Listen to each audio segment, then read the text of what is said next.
Hey, Jeff here from Road Trip Mojo, coming at you with a one-take trick tip.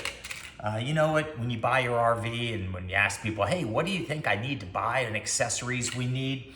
So many of those things you think you're gonna buy and they're gonna be one and done. Sometimes that's not the case. You gotta go replacing them. We were camping recently, had a few things go bad on us, so we ended up having to buy some new stuff. You'd expect to replace your water filter, maybe your water hose over time. The fittings may go bad, even the sewer hose. Two things that we had to buy recently we thought were more durable goods than they were, but not quite. So one thing that went bad just came in from Amazon.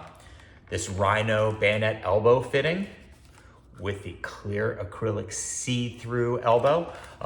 These clips, one of these had broken, so it wasn't making a good fit onto the sewer hose coming in and then this going down into the sewer pipe. So the icky was coming out, so we had to replace that. No big deal, about $15. Not expecting to have to replace that, but we did. Another thing is we carry a bucket. How many of you guys use this guy? It is a collapsible bucket. We had one, we've had it for 6 years, developed some cracks against the seam here, so it was leaking. So we had to replace that as well. Like we said, we sometimes replace water filters, water hoses, sewer hoses. Here's a camp chair we recently bought, a little small, low-profile camp chair. Those things just tear, they rust, they age over time.